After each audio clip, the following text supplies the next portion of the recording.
Today, I'm going to show you how to record the sales in QuickBooks Online. For example, your customer purchased something at your retail shop or at your restaurant, or you provided services such as cleaning service, plumbing service, or the customer got a haircut at your salon, or you received a donation for your charity organization, or fundraising at your theater production company. So there are a number of examples where you would use sales receipt to record your business transactions in QBO. On the left side, I have an example receipt that I created just for this tutorial. The receipt that the business typically issues you when you purchase something at their business. And in this case, the business is Craig's Design and Landscaping Services, which is a sample company in QBO where you can practice your skills for how to record transactions. The customer is Cookies by Kathy, and she purchased the following items from Craig's store with paying check. Let's record this in QBO. Here I have a sample company in QBO. There are different ways to get to sales receipt, but let's go from plus new today. You will find sales receipt under customer section. You will click that and open sales receipt.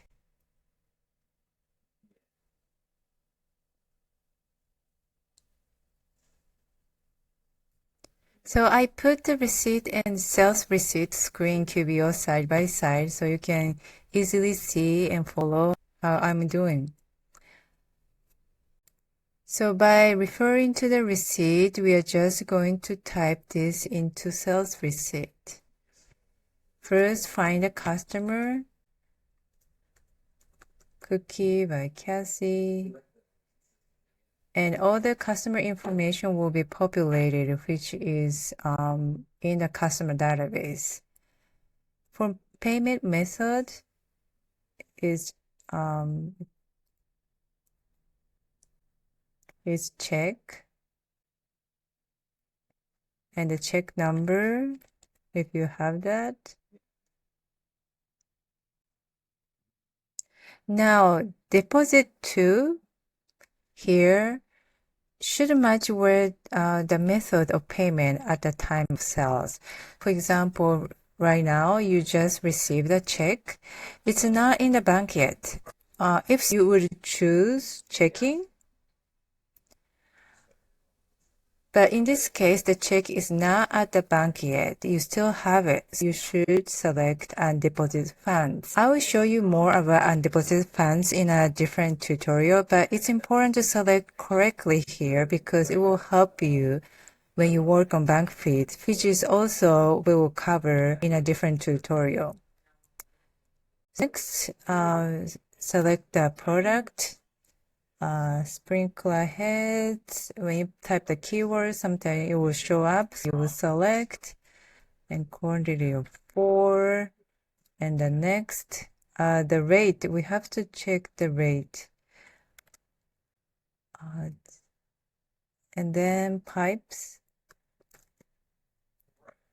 Oh no, pipe. I misspelled pipes. 4 again, and unit 3.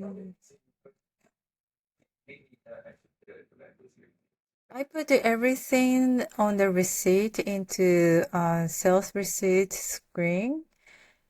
And for the sales tax, we use 8%. But sometimes there is a glitch in QBO, which I often find is due to timing. As long as you choose the correct selection, we will check back and probably we will see the sales tax probably populated here. But for now, it's good. Then you will save and close. It looks like I have to expand the screen to the full size. For the save and close button will show up. I'll click. And it's done. And so now let's see the result of what we just recorded. First, let's go to the customer center.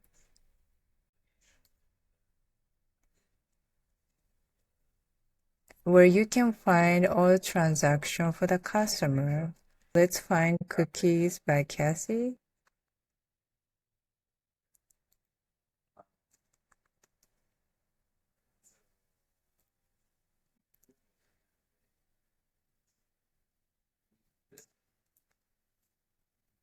So then here you find Cookie by Cassie. What we just entered 345.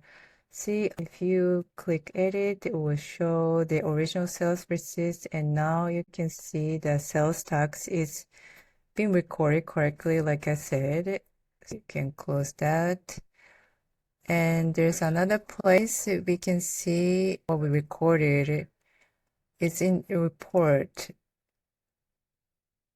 Let's go to the report. And then first balance sheet.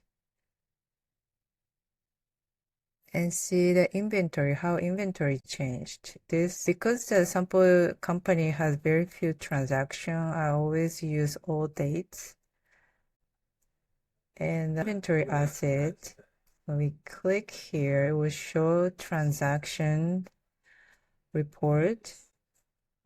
And if you scroll down here, what we recorded. And when you click, it will bring up the original sales receipt.